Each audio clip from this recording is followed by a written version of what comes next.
কিনা ফ্যাসিস্টরা আবার নির্বাচনে অংশগ্রহণ করে, যেহেতু কোনো দলীয় ট্যাগ তাদের থাকছে না, তারা ফিরে আসতে পারেন কিনা রাজনীতিতে?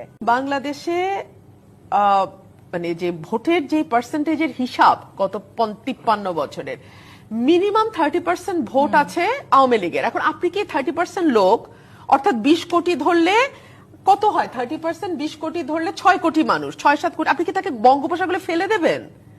মানে আসলে কি বলেন আপনারা? আমি না আপনাদের প্রশ্ন বুঝি না তন্নি, আই এম সরি, আমি আপনাদের প্রশ্ন আসলে বুঝি না। মানে আপনি কি 6 কোটি মানুষকে বঙ্গোপসাগরে ফেলে দেবেন? তো ফেলে দেন, ফেলে দিয়ে তারপর বসানো চেয়ারে তারপর আলোচনা করি। সেই সুযোগ তো নেই। আমি বুঝি না আপনাদের কথা। এটাও বলেছেন বিএনপি জামাতে আমাদের আপত্তি নেই, আওয়ামী লীগের সঙ্গে সখ্যতা মানবেন না তারা। তার মানে আওয়ামী লীগ ক্ষমতা আসলে কেউ না কেউ কি তাহলে তাদেরকে সখ্যতা করে আবার ক্ষমতায় নিয়ে আসছে? আপনারা দেখেন, সখ্যতা মানবেন না, সখ্যতা করা যাবে না, এগুলো পলিটিক্যাল বক্তব্য, এগুলোকে সিরিয়াসলি নেবার কিছু নাই।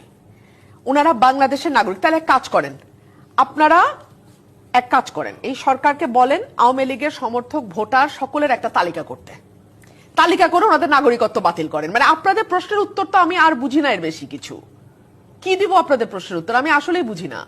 আপনি আওয়ামী লীগের তালিকা করতে বলেন, সরকারের কাছে দাবি তোলেন, আপনারা মব নিয়ে যান, যমুনা ঘেরাও করেন, যে আওয়ামী লীগের সমর্থক প্রত্যেকটা এনসিপি সদস্য বা যারা বারবার ফ্যাসিবাদ ফ্যাসিবাদ বলছে, তারা যার যার এলাকায় আওয়ামী লীগের সমর্থকের একটা